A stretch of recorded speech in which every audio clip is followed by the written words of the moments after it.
So you're going to your doctor and you think you may have issues with low testosterone. Now, this can be true whether you are a male or a female. So first, let's get rid of that myth that testosterone is only about getting jacked and libido for guys. Okay.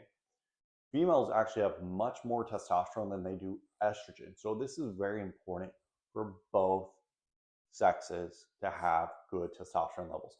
Obviously, the lab range is going to be different when we're looking at a male compared to a female, but at the end of the day, these concepts are correct. So, what are some of the symptoms that people may have?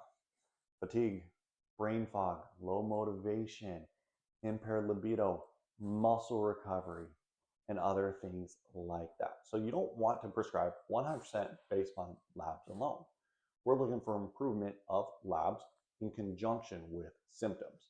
Next, when we look at the labs, okay, we're going to make some numbers here. So we'll do it based upon males. But you've got total testosterone and free testosterone. I beg you, please, please, please make sure when you get your labs done, you are getting your free check. The total doesn't really mean as much. Free is what your body actually has that it can use.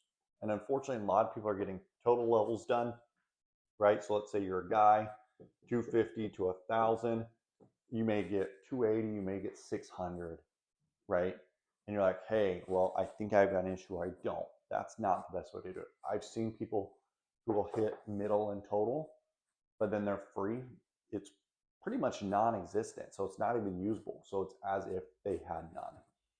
Now, depending on the lab you use, your free range is going to vary. So let's say it's 8 to like a 26 and you're at a 9. If you see a regular doctor who's not versed in hormones, they're going to tell you, oh, 9, that's completely fine. That is fine. Honestly, a lot of people with 9, they're going to be highly symptomatic and they need this to be to a better place.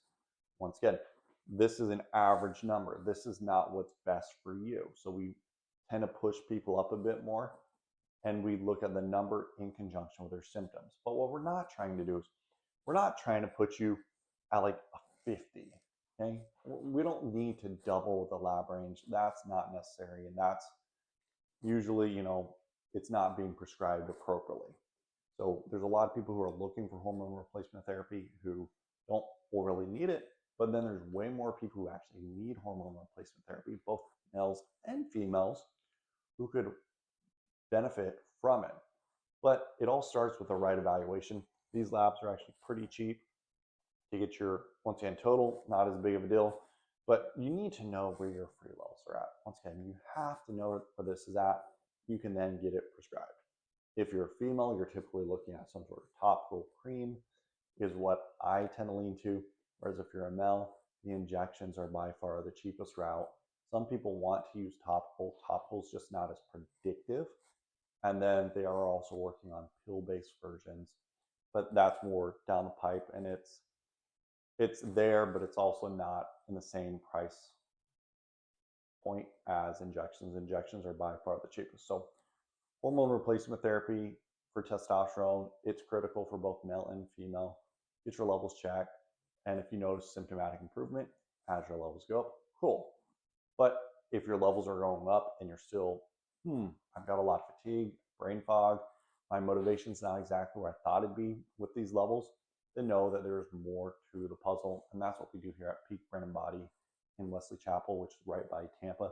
We help people really connect the way their body's functioning as a whole unit. Because while for some people it's as simple to fix their testosterone, others you have to say, what about testosterone? What about gut health?